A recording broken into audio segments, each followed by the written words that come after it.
Shalom, selamat siang Bapak Ibu yang dikasihi Tuhan. 弟兄姐妹们平安， Senang sekali boleh beribadah bersama-sama di GKY Medan hari ini. 很高兴我们可以在这个棉兰堂一起来聚会。 Bapak Ibu, hari ini adalah hari pertukaran pelayan mimbar di Sinode GKY. 今天是交换讲台日， Saya bersyukur Sekolah Kristen IPK sebagai salah satu bagian dari GKY, di mana saya melayani sebagai gembala di sana. 我很高兴IPK 成为就是这个那个基督耶稣教会的一部分，我可以在那里成为那里的主任牧师。 Saya diutus untuk melayani Bapak Ibu di tempat ini. 所以今天我被派到来这里来服侍大家。 Karena itu saya membawa salam dari rekan-rekan Sinode dan juga rekan-rekan pengurus Yayasan IPK dan hamba Tuhan di IPK. 所以我代表IPK 全体同仁向大家问安， Kiranya Tuhan memberkati saudara semuanya. 但愿神来祝福大家。 Saudara, hari ini saya diberikan tema Marriage in the Christian Worldview, an exposition of 1 Corinthians 7. 所以今天我得到的一个主题就是基督教世界观的婚姻。 Karena itu saya mengajak kita bersama-sama membuka bagian firman Tuhan dari 1 Korintus pasal yang ke-7 ayat 1 sampai 16. 我们一起来翻开哥林多前书第7章第1到第16节。 Saya akan membacakan dalam bahasa Indonesia saja untuk kita semua. 牧师会用印尼文为我们来朗读。 1 Korintus pasal yang ke-7 ayat 1 sampai 16 dalam terjemahan Indonesia versi yang pertama. Dan sekarang tentang hal-hal yang kamu tuliskan kepadaku adalah baik bagi laki-laki kalau ia tidak kawin. Tetapi mengingat bahaya percabulan, baiklah setiap laki-laki mempunyai istrinya sendiri dan setiap perempuan mempunyai suaminya sendiri. Hendaklah suami memenuhi kewajibannya terhadap istrinya, demikian pula istri terhadap suaminya. Istri tidak berkuasa atas tubuhnya sendiri tetapi suaminya, demikian pula suami tidak berkuasa atas tubuhnya sendiri tetapi istrinya. Janganlah kamu saling menjauhi, kecuali dengan persetujuan bersama untuk sementara waktu, supaya kamu mendapatkan kesempatan untuk berdoa. Sesudah itu hendaklah kamu kembali hidup bersama-sama, supaya iblis jangan menggodai kamu, karena kamu tidak tahan bertarak. Hal ini kukatakan kepadamu sebagai kelonggaran, bukan sebagai perintah. Namun demikian alangkah baiknya kalau semua orang seperti aku. Tetapi setiap orang menerima dari Allah karunia-Nya yang khas. Yang seorang karunia ini, yang lain karunia itu. Tetapi kepada orang-orang yang tidak kawin dan kepada janda-janda, aku anjurkan supaya baiklah mereka tinggal dalam keadaan seperti aku. Tetapi kalau mereka tidak dapat menguasai diri, baiklah mereka kawin. Sebab lebih baik kawin daripada hangus karena hawa nafsu. Ayat yang ke-10, kepada orang-orang yang telah kawin, aku tidak, bukan aku, tapi Tuhan perintahkan supaya seorang istri tidak boleh menceraikan suaminya. Dan jikalau ia bercerai, ia harus tetap hidup tanpa suami atau berdamai dengan suaminya. Dan seorang suami tidak boleh menceraikan istrinya. Kepada orang-orang lain, aku, bukan Tuhan, katakan, kalau Anda seorang saudara beristrikan seorang yang tidak beriman, dan perempuan itu mau hidup bersama-sama dengan dia, janganlah saudara itu menceraikan dia. Dan kalau Anda seorang istri bersuamikan seorang yang tidak beriman, dan laki-laki itu mau hidup bersama-sama dengan dia, janganlah ia menceraikan laki-laki itu. Karena suami yang tidak beriman itu dikuduskan oleh istrinya, dan istri yang tidak beriman itu dikuduskan oleh suaminya.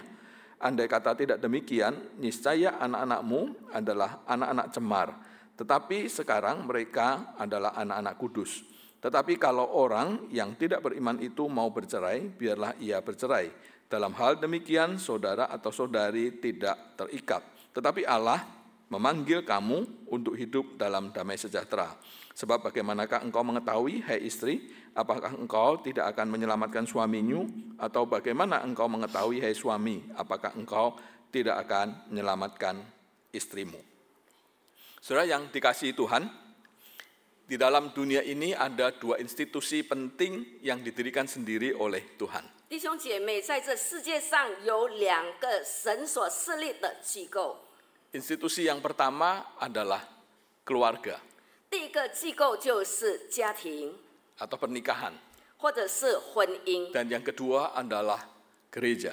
第二个机构就是教会。 Tuhan berkata kepada murid-muridnya, Di Matius 16 ayat 18 itu, dan aku pun berkata kepadamu, engkau adalah Petrus, di atas batu karang ini aku akan mendirikan jemaatku, dan alam maut tidak akan menguasainya. Ayat ini menekankan ketika Tuhan mendirikan jemaat Tuhan, yaitu 所 gerejanya. 以在马太福音那里，主耶稣对那个他的门徒说：“我建立你们，那是就是设立机构的意思。” Dan ketika Tuhan mendirikan keluarga, Alkitab menuliskan dalam Kejadian 1 ayat yang ke-27 dan 28 dan Kejadian 2 ayat yang ke-24.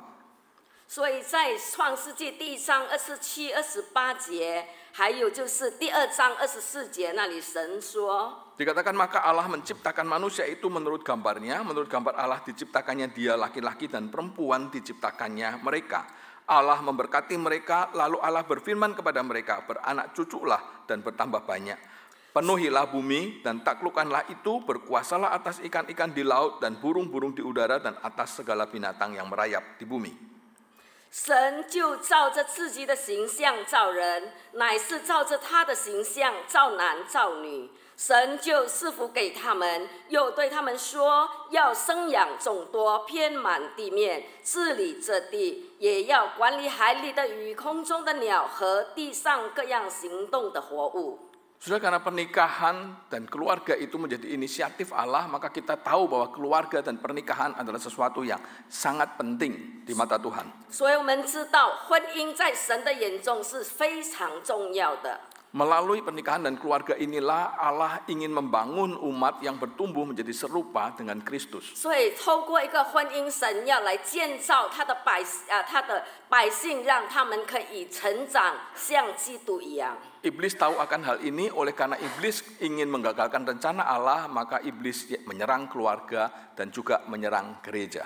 但是魔鬼知道神的这个旨意，所以他要从这个人的婚姻、人的家庭开始做一个破坏的动作。 Oleh karena itu betapa pentingnya kita sebagai keluarga Kristen dalam institusi pernikahan Kristen itu memahami sebenarnya apa yang Tuhan inginkan untuk kita alami dan kerjakan dalam keluarga kita. 所以我们成为基督徒，我们很应该了解神到底在我们的婚姻、我们的家庭，神的作为是什么。 Saya percaya ketika gereja memberikan tema ini hari ini karena gereja tahu pentingnya pemahaman tentang kehidupan keluarga di dalam kehidupan bergereja. 我相信，当教会设立这个主题的时候，他非常的清楚，在教会那个每个会友的家庭是多么的重要。 Oleh karena itu hari ini kita akan membahas bersama-sama bagian ini yang sudah diberikan dari 1 Korintus 7 ayat 1 sampai 16. 所以我们要从哥林多前书7章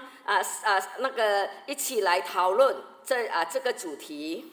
Surat 1 Korintus adalah tulisan Rasul Paulus kepada jemaat Korintus untuk menjawab surat yang dikirimkan oleh jemaat Korintus kepada Rasul Paulus. 所以这个哥林多前书就是使徒保罗回信给那个哥林多教会。 Banyak hal yang ditanyakan oleh jemaat Korintus kepada Rasul Paulus melalui surat yang mereka kirimkan. 因为这些哥林多的会友，他们寄很多信给使徒保罗，问很多的问题。 Salah satunya adalah terkait dengan seks dan pernikahan.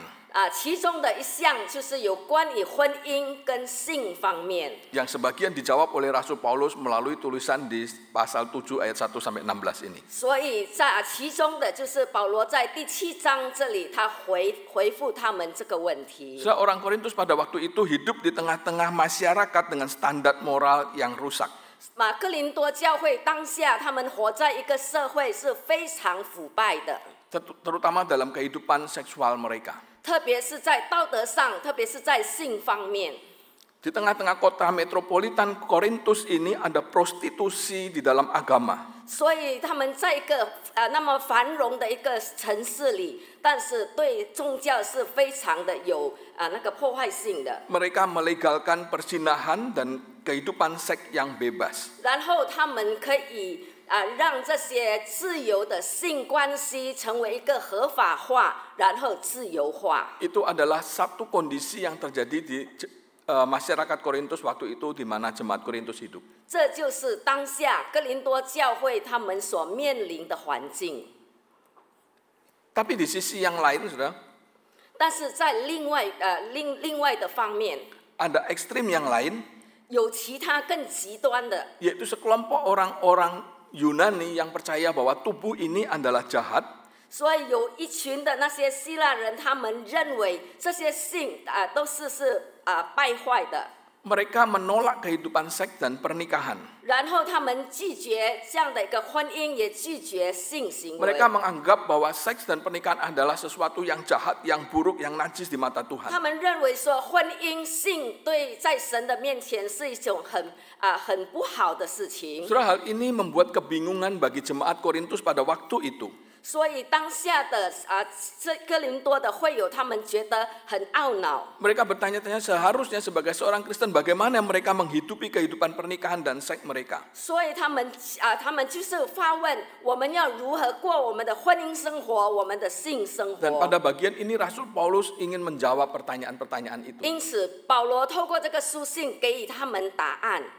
Saudara, mari kita melihat bagaimana Paulus menjawab permasalahan ini menurut tuntunan firman Tuhan. 所以我们看到保罗如何按照神的带领，按照神的真理来回答他们。 Dan dari bagian yang kita baca tadi ayat 1 sampai 16 setidaknya ada 5 hal yang Paulus bahas di sana. 从第1到第16节，至少有5项事情，保罗给他们回答。 Yang pertama adalah terkait dengan kehidupan seks yang hanya boleh dinikmati di dalam kehidupan pernikahan yang kudus dan bersifat monogami. 第一点就是性生活是要和他们已经被祝福的一些婚姻底下，他们才可以去享受的。 Di ayat yang pertama dituliskan, dan sekarang tentang hal-hal yang kamu tuliskan kepadamu adalah baik bagi laki-laki kalau tidak kawin. 所以第1节那里说，论到你们信上所提的事，我说男不敬女倒好。 Sudah beberapa orang menyalah tafsirkan ayat ini seolah-olah Paulus mengatakan bahwa adalah baik bagi laki-laki kalau ia tidak kawin. 所以有很多人的误解这一章经节，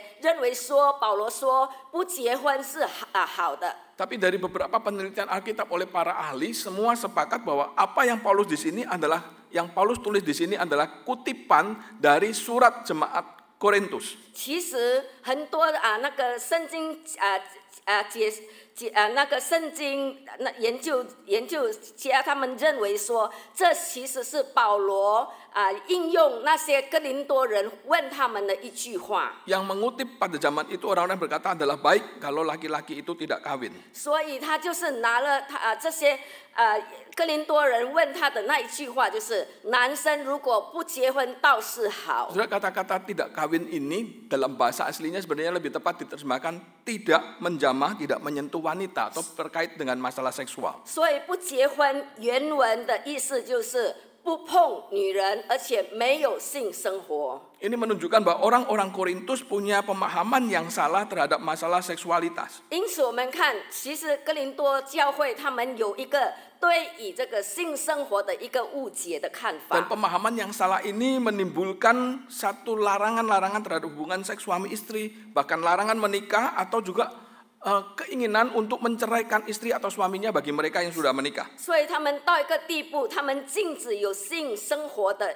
一个行为，甚至婚姻，甚至他们愿意离婚，为了要达到那个好处。 Tapi di ayat yang kedua Paulus mengatakan bahwa tetapi mengingat bahaya percabulan, baiklah setiap laki-laki mempunyai istrinya sendiri dan setiap perempuan mempunyai suaminya sendiri. 但是在第2节那里告诉我们说，但要免淫乱的事，男子当个人有自己的妻子，女子也当有个人的丈夫。 Sudah bagian ini jelas menyiratkan bahwa Paulus tidak memandang seks itu sebagai sesuatu yang najis, yang buruk, tetapi dia bisa mengakomodir itu sesuai dengan firman Tuhan di dalam konteks pernikahan. 所以在这一节，我们看到保罗他很清楚的告诉我们说，他并不是看那个性生活是一件很污秽的东西，但是他是把它看着成为一个就是一个婚姻的事项。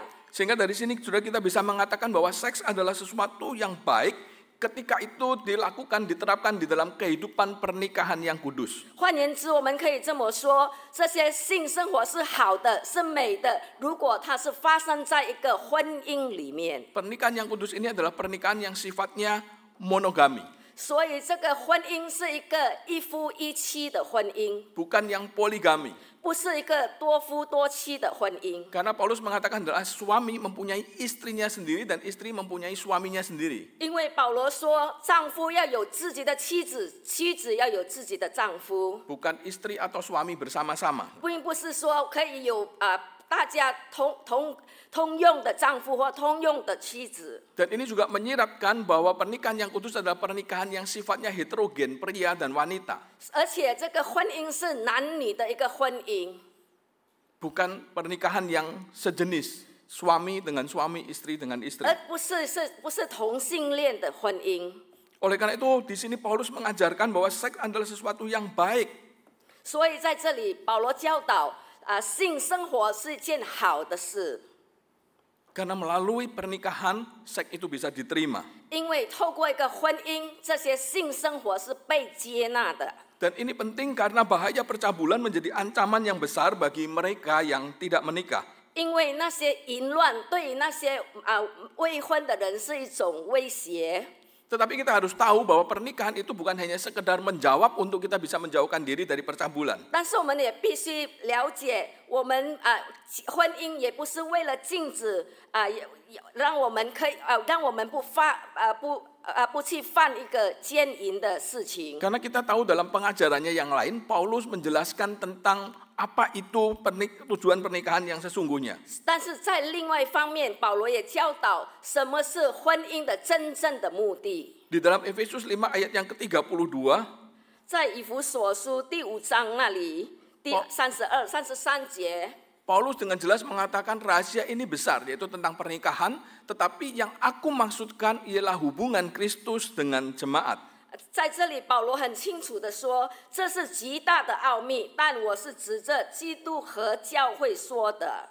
Di sini kita bisa melihat dengan jelas bahwa Paulus ingin mengatakan bahwa yang namanya pernikahan itu adalah satu rencana Allah yang besar di dalam kehidupan umatnya. 我们很清楚，保罗在这里他要强调的就是婚姻就是要表现出教会跟基督的一个关系， Untuk bisa menunjukkan akan relasi kasih antara Kristus dengan jemaatnya. 让我们可以表现出就是基督与他那个会有的一个爱的关系。 Sehingga pernikahan Kristen bukan semata-mata menjawab kebutuhan untuk menghindari percabulan. 所以基督徒的婚姻并不是只是单单要避免那些淫乱事情的发生， Tetapi di dalamnya juga ada rencana Allah yang besar untuk bisa menunjukkan kasih Allah, menunjukkan hubungan Allah dengan umatnya. 但是在婚姻里面，神也要彰显着就是基督与教会的一个关系。 Itu yang pertama dari ayat pertama dan kedua. 这就是第1到第2节的那里所说的。 Berikutnya saudara dari ayat yang ketiga sampai ayat yang kelima.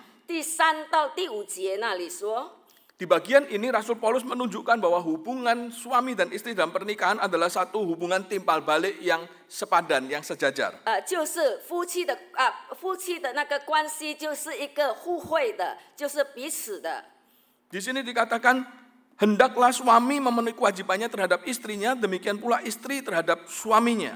所以在这里很清楚告诉我们说，丈夫你必须要就是履行你的任务，妻子你也是如此。 Suami dan istri masing-masing memiliki kewajiban satu dengan yang lain yang harus terus-menerus dipenuhi. 所以丈夫或妻子他们各自有自己的责任，必须要去履行的。 Bukan hanya istri yang punya kewajiban terhadap suami, tetapi suami juga mempunyai kewajiban terhadap istrinya. 所以不单单妻子有任务对于她的丈夫，但是丈夫也是同样的对妻子有他的责 Dan 任。 mereka harus terus berusaha untuk saling memenuhi kewajiban mereka. 然后他们夫妻2个人，他们都必须要就是履行他们个人的任务。 Dan Rasul Paulus di suratnya ke Efesus menuliskan kewajiban dari suami maupun istri dalam pernikahan itu. 所以在以弗所书，保罗也写得很清楚丈夫跟妻子他们各自的他们的任务。 Di Efesus 5 ayat 22 Paulus katakan, hai istri tunduklah kepada suamimu seperti kepada Tuhan. Dan ayat yang ke-25 dikatakan, hai suami kasihilah istrimu sebagaimana Kristus telah mengasihi jemaat dan telah menyerahkan dirinya baginya. 所以在以弗所书5章22节跟25节，保罗说：“你们做妻子的，当顺服自己的丈夫，如同顺服主。”25节，你们做丈夫的，要爱你的妻子，正如基督爱教会，为教会舍己。 Sudah jelas di sini dikatakan bahwa suami punya kewajiban untuk mengasihi istrinya tanpa syarat. 所以在这里很清楚说，丈夫你必须爱你的妻子，无条件的爱。 Bukan mengasihi istrinya karena istrinya baik, karena istrinya tunduk, karena istrinya melakukan segala yang diinginkan suaminya. 所以并不是你爱你的妻子，因为妻子顺服你，然后她愿意做你要求的一切。 Tapi tetap mengasihi istrinya apapun kondisi mereka seperti Kristus mengasihi jemaat. 所以你要爱你的妻子，就是正如基督爱他的教会一样。 Dan seorang istri punya kewajiban untuk tunduk atau menghormati suaminya tanpa syarat. 所以当妻子的你也有这样的一个任务，你要顺服而且无条件的顺服你的丈夫。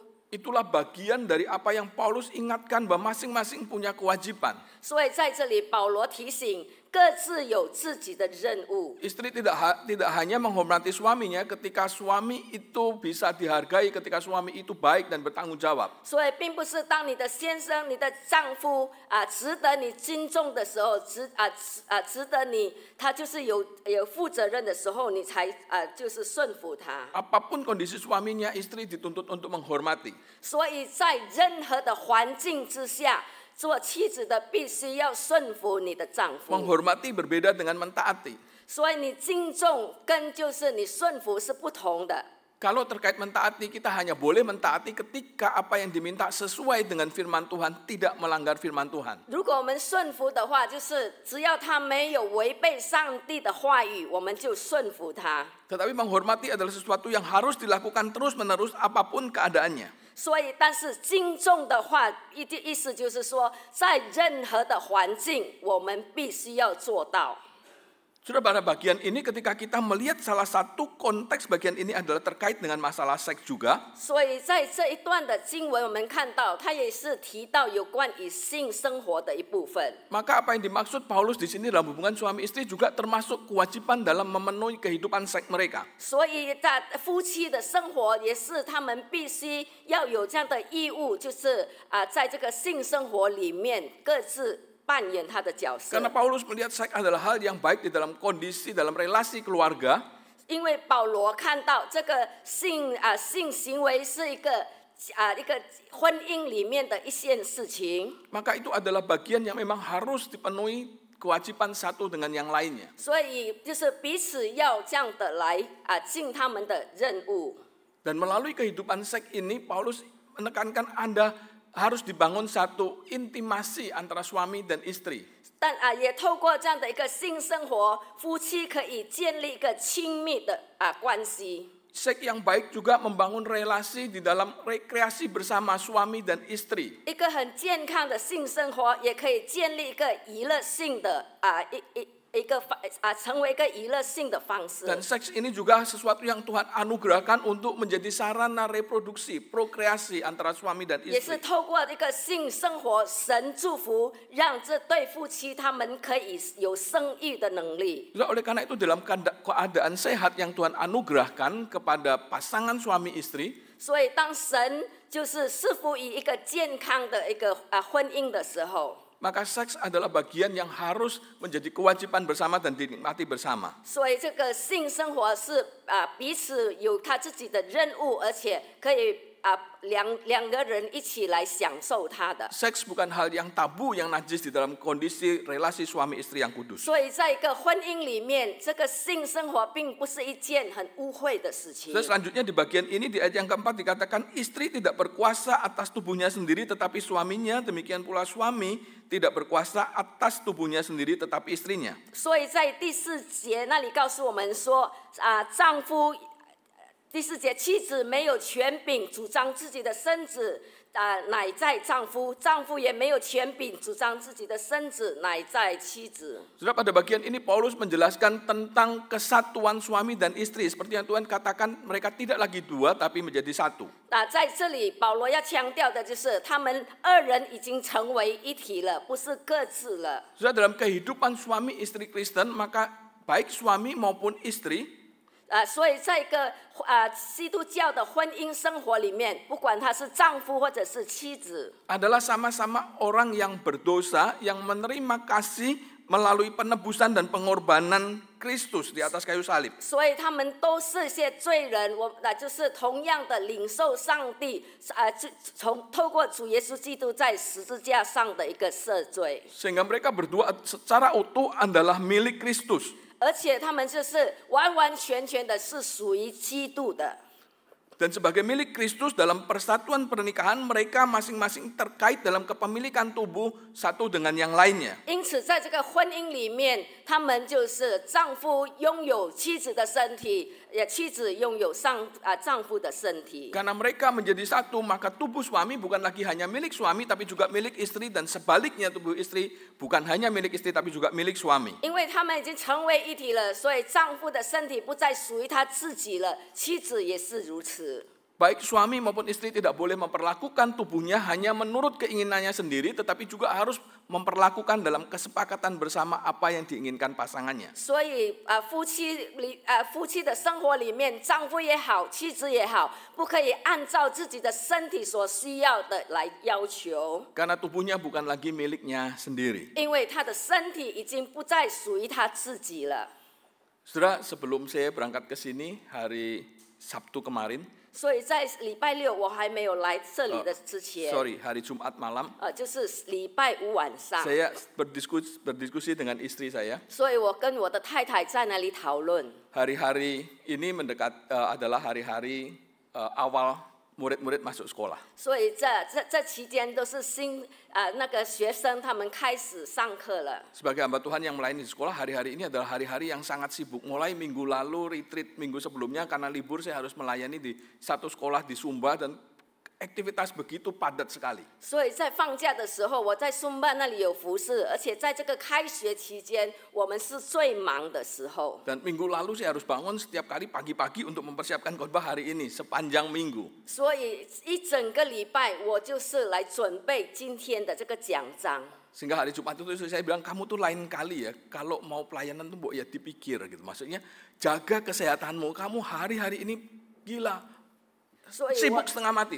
我太太提醒我说，以后你要答应要服侍的话，你好好的来思考，你要照顾你自己的身体，你的健康。 Kemudian saya dengan nada agak tinggi saya bilang ke dia, kamu tuh kok kayak nggak tahu ya, saya ini kan hamba Tuhan, saya bilang. 所以我就是有一点语气很重的说，难道你不知道我是神的仆人吗？ Sudah seharusnya kerja keras kayak begini, udah jangan banyak ngomong. 所以我必须要这样的很努力的来工作，你不用多说了。 Tapi setelah itu saya mulai berpikir dalam diri saya, aduh, saya salah 所以 mengatakan 我 itu. 回答了这样的话，我开始后悔了，我错了。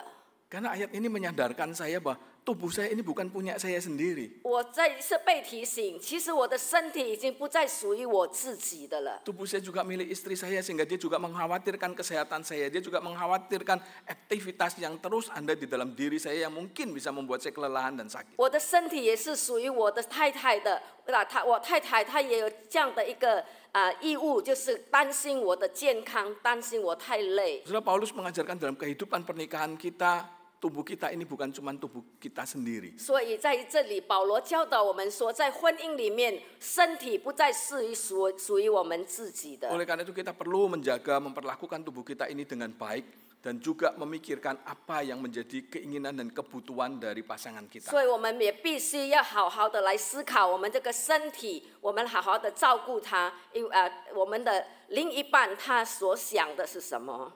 Saudara, selanjutnya di bagian ini di ayat yang kelima, 所以在第5节那里， Paulus membicarakan tentang keterpisahan antara suami dan istri.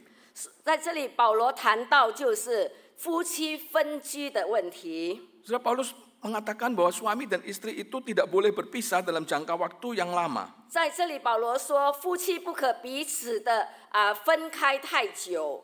Suami dan istri hanya boleh berpisah dengan syarat yang Paulus tuliskan di sini. 所以他们只可以分开，按照保罗在这里所写的条件。 Yaitu yang pertama bahwa mereka kalau berpisah harus sepakat semua setuju untuk berpisah. 所以如果要分开的话，就是双方要大家都同意彼此分开。 Tapi berpisah dalam waktu yang terbatas untuk nanti kembali bersatu lagi. 而且分开的时间不可以过度长，而且按照已经规定的时间再回到。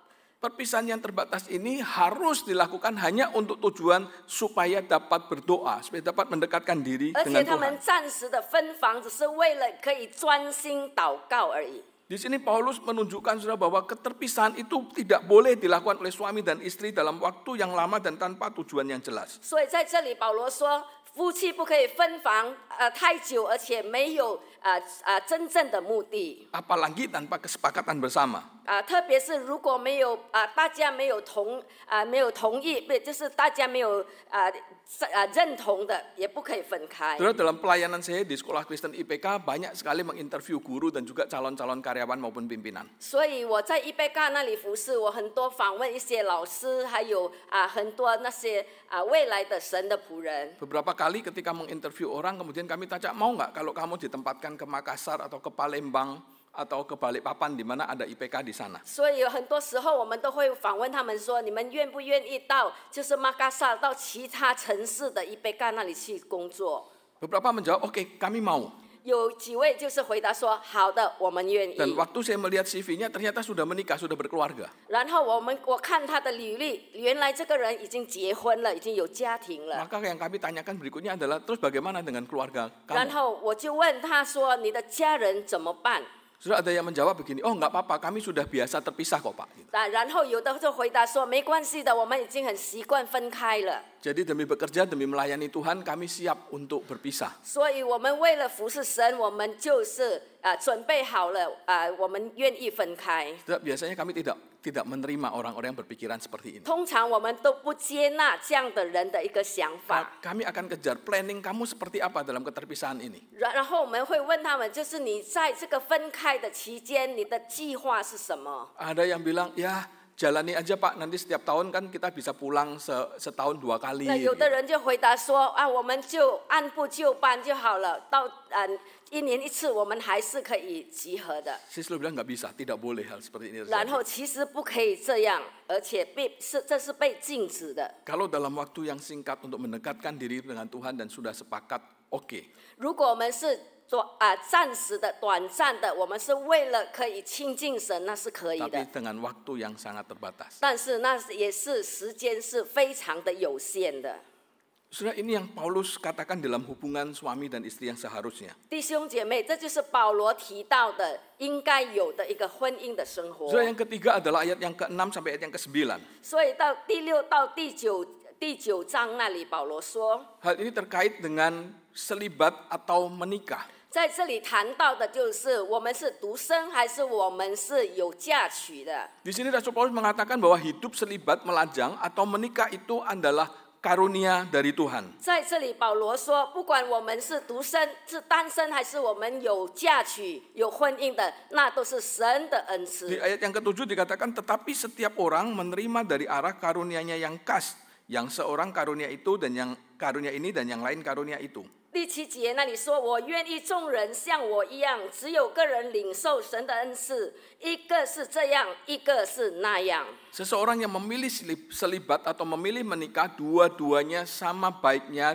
kalau itu sesuai dengan karunia Tuhan dan untuk kemuliaan Tuhan. 所以不管一个人选择他是独生，还是他选择婚姻，但是他就是只要他是领受上帝的恩赐。 Saudara, selibat tidak lebih baik secara moral dibandingkan yang menikah. 所以弟兄姐妹，一个独身的人，并不代表他的道德其他方面都比一个有婚姻的人来得好。 Sebaliknya yang menikah juga tidak berarti lebih sempurna daripada yang selibat. 而且那个有婚姻的人，也不代表就是他比那个独身的人在各方面比较完美。 Karena keduanya adalah panggilan yang khusus yang Tuhan berikan kepada anak-anak Tuhan. 因为各自都是神自己对他儿女的呼召。 Memang pada bagian ini Paulus menuliskan secara pribadi dia merasakan keuntungan ketika seseorang dipanggil, diberi karunia untuk selibat dalam hal melayani Tuhan. 但是在这里，保罗写到，说是他得到这样的一个呼召，这样的恩赐，对他的服事是非常有益处的。 Karena dia merasa bahwa dengan itu dia lebih bisa memfokuskan dirinya kepada pelayanan yang Tuhan percayakan. 因为他认为说，因为他的独身，他在服事方面，他可以更专心。 Tapi Paulus juga menyadari bahwa selibat itu adalah karunia. 但是保罗也知道，这是可以独身都是神的恩赐。 Dan menikah juga adalah karunia yang umum yang Tuhan berikan kepada manusia. 而且我们有婚姻，那也是一个神赐给我们的恩赐。 Sehingga orang mau selibat, mau menikah adalah hal yang sama-sama baik di dalam Tuhan kalau itu sesuai dengan karunia dan dikerjakan untuk memenuhi tujuan hidup memuliakan Tuhan. 所以不管你是独身还是你有婚姻，只要你清楚这是神的呼召，而且你的生活都是为的来荣耀神的名。 Oleh karena itu sudah dalam kehidupan kita, 所以在我们的生活中， khususnya saudara-saudara yang masih muda-mudi, 特别是那一些年轻人， yang belum menikah, 你们还没有嫁娶的， kalian harus betul-betul menggumuli apakah posisi keadaan kalian itu adalah karena karunia Tuhan 所以你们必须要非常的了解，现在你们的状况是不是真的是神给你们的恩 Apakah 赐？ karena Tuhan ingin mengaruniakan hidup selibat itu kepadamu atau hidup menikah itu kepadamu? 所以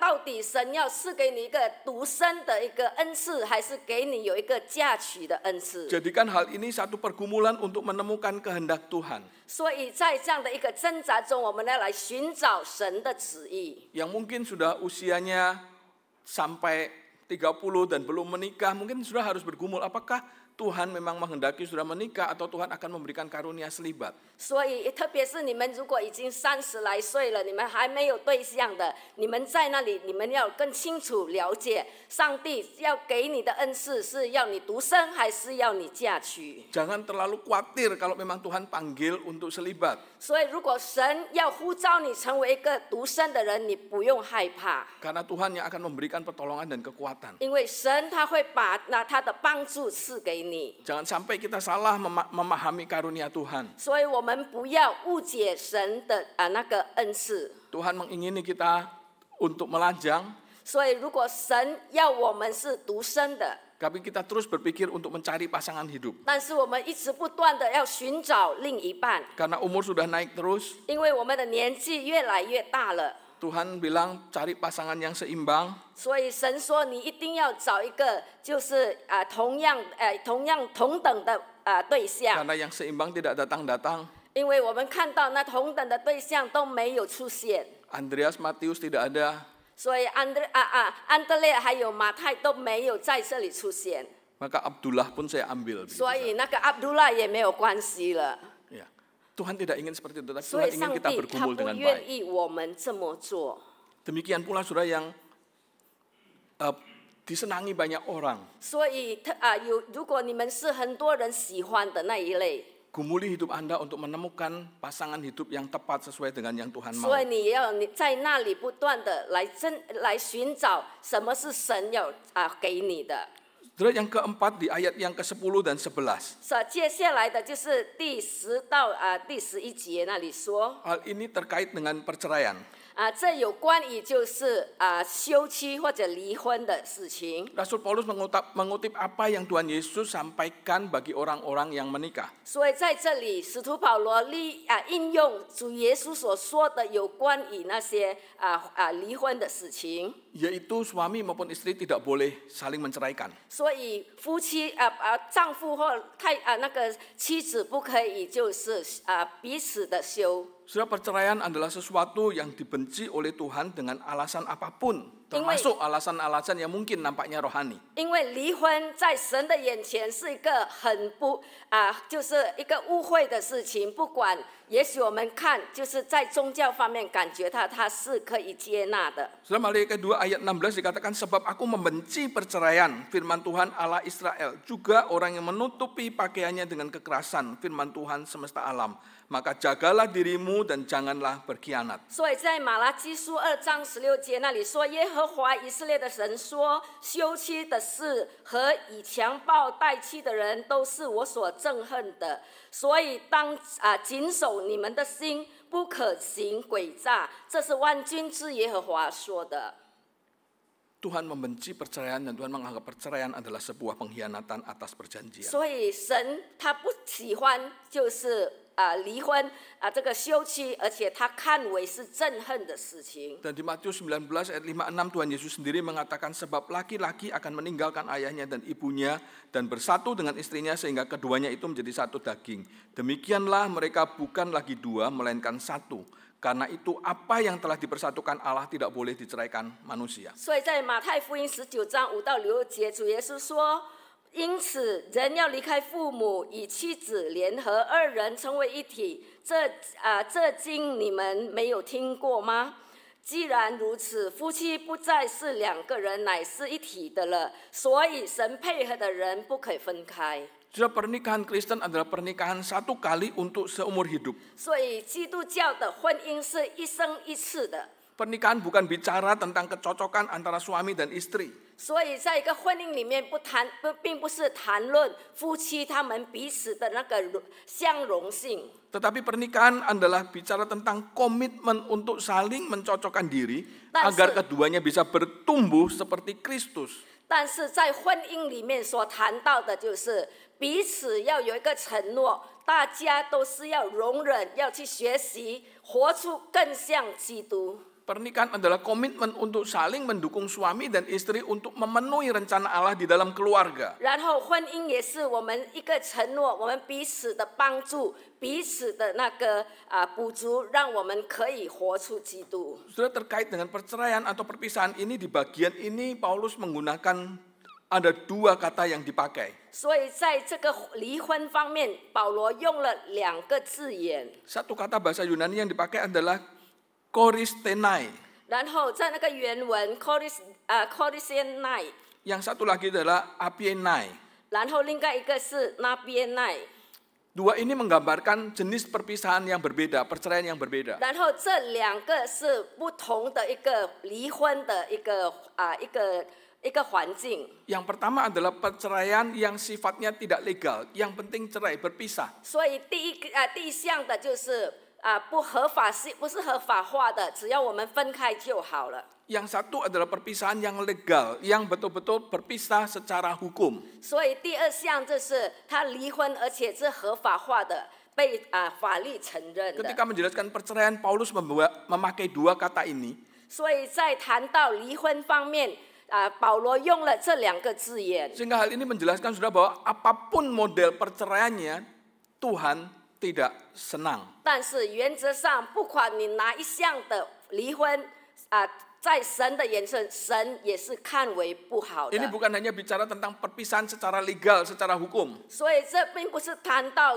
就是在法律上的合法化的分开， Tapi juga perpisahan yang sifatnya hanya berpisah saja. 但是这也谈到就是我们就是这样的没有合法性的就这样分开。 Kadang ada orang yang berpikir, ya kan saya tidak cerai, 有的人这么说，我都没有离婚， tapi sudah pisah ranjang, pisah rumah, dan berjalan bertahun-tahun. 但是我们已经分开生活了，我们分床睡了，我们分开房子住了。 Ini termasuk yang Tuhan tidak mau. 这也是神所不愿意的。 Tuhan ingin suami dan istri tetap ada di dalam kesatuan. 所以上帝他很希望夫妻可以在一体里面。 Selanjutnya sudah di ayat yang ke-11. 所以在第11节那里， Dikatakan, dan jikalau ia bercerai, 那这里说到，如果他分开的话， Saudara, hal ini bukan bicara bahwa Rasul Paulus itu mentoleransi perceraian. 在这里并不代表使徒保罗他就是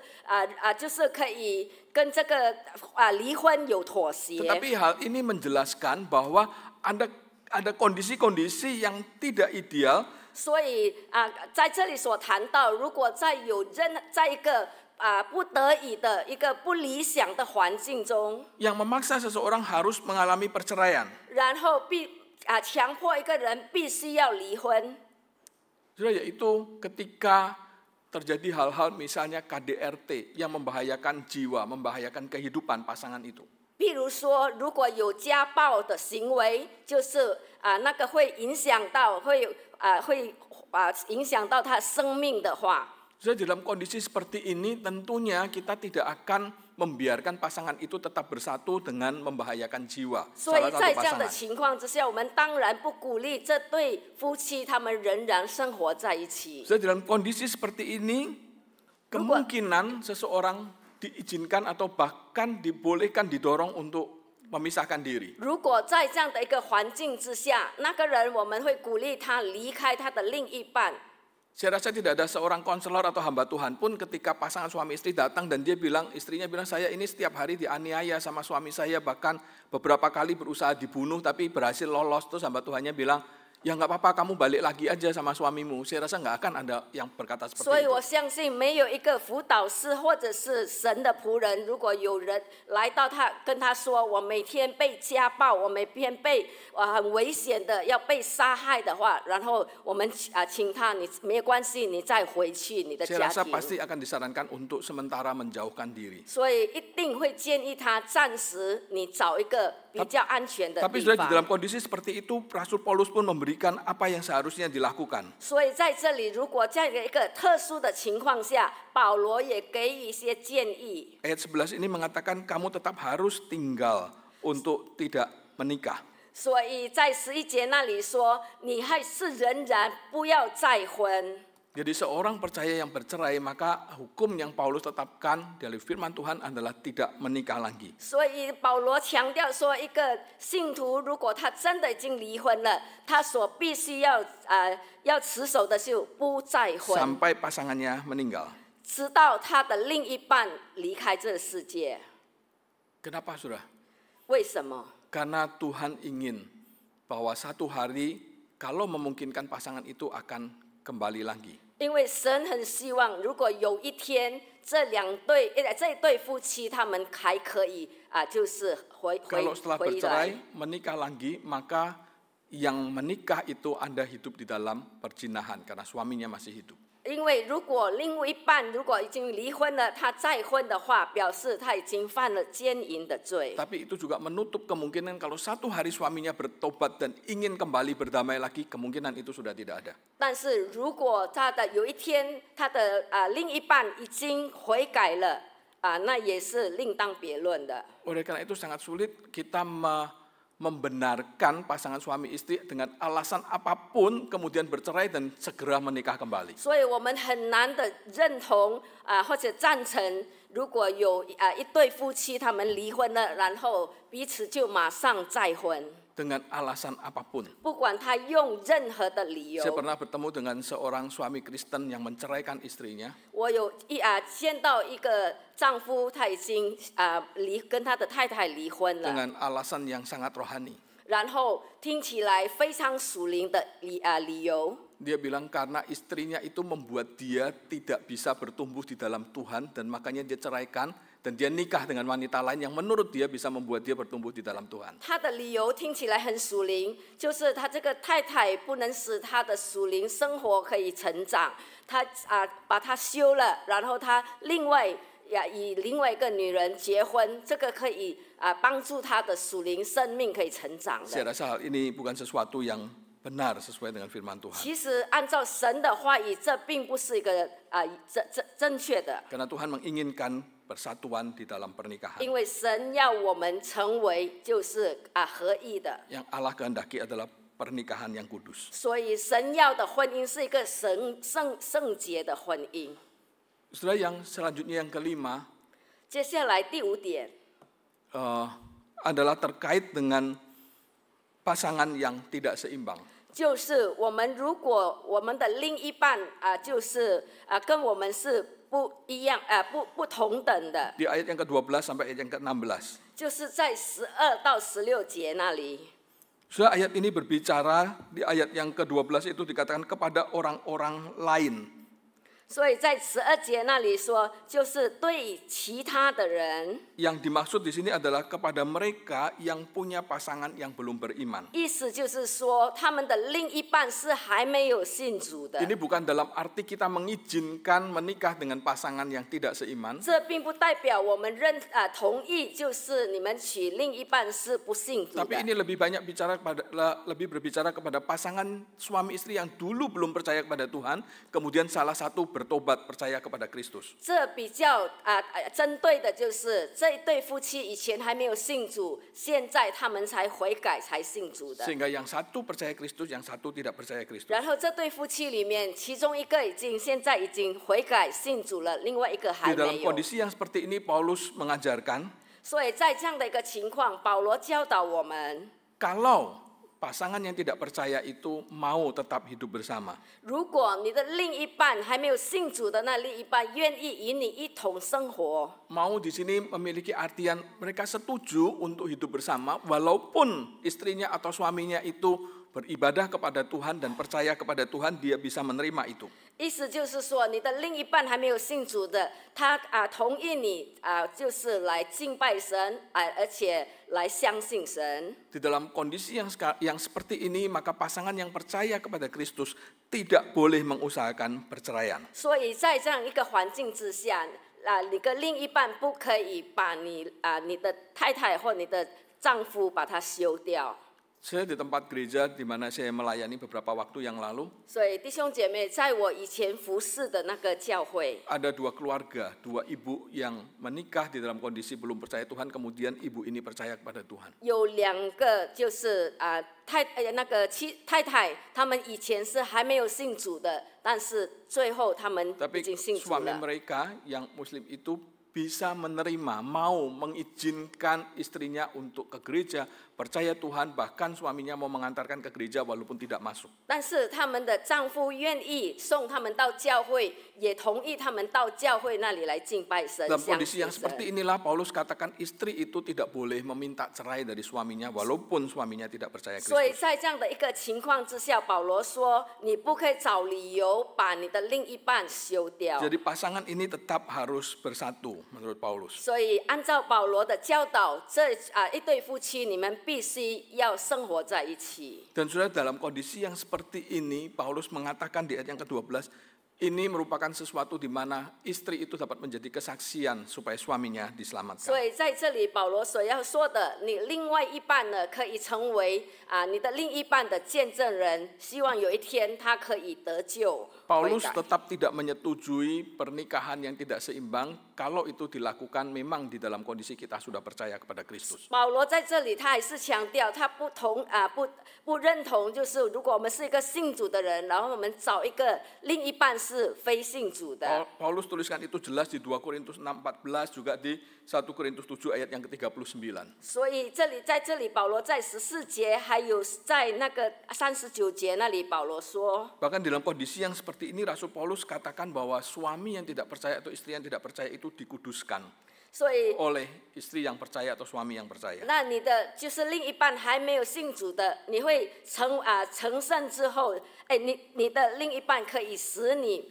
就是成 Sudah tentu ini 圣。 bukan bicara masalah dikuduskan dalam arti mendapat anugerah keselamatan. 所以在这里被成圣的意思，并不是你可以得着救恩， Karena masalah keselamatan tetap adalah masalah iman pribadi masing-masing orang. 因为我们可不可以得救，那是跟我们各自的那个信心有关 Tapi 系。 kuduskan di sini bicara lebih kepada dikhususkan untuk bisa menikmati berkat Allah melalui istri yang percaya atau suami yang 但 percaya. 是在这里所说的成圣的意思，就是就是你被成圣化，然后你可以在这样的一个环境中来享受神。 Dikhususkan untuk bisa melihat kemurahan Allah, melihat kebaikan Allah melalui suami atau istri yang percaya 然后 kepada Kristus. 你已经被成圣了之后，你就是在这样的机会那个环境里面，你可以看到神的那个荣耀。 Dikhususkan untuk bisa mendengar Injil melalui pasangannya. 然后你被成圣了之后，你有机会可以听到福音。 Dikhususkan untuk bisa melihat bahwa pasangannya hidup benar di dalam Tuhan. 然后被成圣之后，你可以看到你的另一半已经活在那个真理里面。 Sehingga Rasul Petrus juga menuliskan di 1 Petrus 3 ayat yang pertama. 所以使徒彼得他在彼得前书第1章那里也写到。 Petrus berkata kepada istri yang percaya, "Hai istri-istri, tunduklah kepada suamimu supaya jika ada di antara mereka yang tidak taat kepada firman Tuhan, mereka juga tanpa perkataan dimenangkan oleh kelakuan istrinya." 所以他说，你们做妻子的，虽然你透过你们的言语，让他也可以就是得胜。 Sehingga dalam kondisi seperti ini tidak perlu Anda perceraian. 所以在这样的一个环境，你们并不需要要求离婚。 Lalu apa aplikasinya dalam kehidupan kita? 然后在我们日常生活，我们要怎么把它应用下来呢？ Sudah ada 5 hal yang perlu kita pahami dan pikirkan dalam kehidupan kita dan kita hidupi. 所以有5件事情在我们日常生活，我们必须要好好的思考，而且我们要活出来的。 Dari bagian ini kita belajar yang pertama, seks adalah hal yang indah yang harus dinikmati dengan cara yang benar dalam pernikahan yang kudus. 我们要知道，这个性生活是一个非常美好的事情，我们必须在一个圣洁的婚姻里面来享受它的。 Dan yang kedua, pernikahan adalah satu showcase kasih Tuhan bagi kehidupan manusia untuk memuliakan Tuhan. 婚姻是神对人类生命的爱，对荣耀神的一个展现的一个案例。 Hidupilah kehidupan pernikahan dan keluarga kita supaya orang bisa melihat kasih Kristus itu nyata di dalam kehidupan 所以我 keluarga 们 kita. 必须在我们的婚姻里面，我们活出爱来，让别人可以透过我们的婚姻，可以看到实际的 Yang 神。 ketiga, hubungan suami istri ini harus dibangun dengan penuh tanggung jawab mengikuti teladan kasih Tuhan. 然后夫妻之间的关系也是要以基督和教会的关系为榜样，以负责任的态度来建立它的。 Dan yang keempat, saudara, kita harus menghidupi panggilan hidup untuk memuliakan Tuhan. 然后第4点，我们必须要活出我们的生命，按照神的呼召来荣耀他。 Karena itu jauh lebih penting daripada sekedar menuntut kebahagiaan hidup atau menuntut posisi kehidupan antara menikah dan selibat. 因为这一切远比我们要求幸福，或者我们在乎的是那个婚姻或者度生的生活。 Fokuskan dulu bagaimana kita memenuhi panggilan Tuhan dan hidup memenuhi tujuan Tuhan 我们要 daripada sekedar memikirkan apakah kita menikah atau selibat. 我们要先来专注在我们的呼召神是呼召我们独生，还是让我们嫁娶的？ 才让我们的生活真的可以荣耀他。 Dan yang terakhir adalah teladan hidup pasangan Kristen dalam pernikahan dengan orang yang belum percaya adalah hal yang sangat dikehendaki oleh Tuhan. 所以最后一点，混合婚姻的基督徒夫妻生活的榜样是神所喜悦的。 Mari kita berdoa. 我们低头祷告。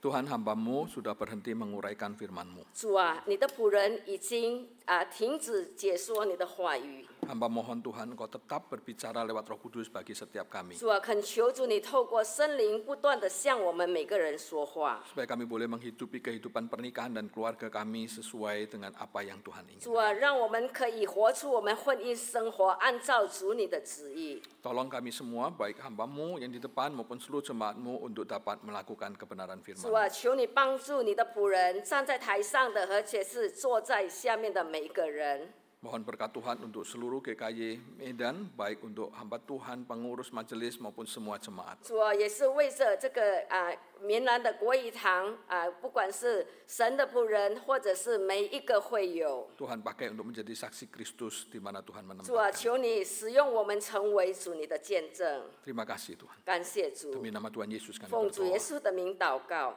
Amin. 阿门。 Tuhan berkati saya.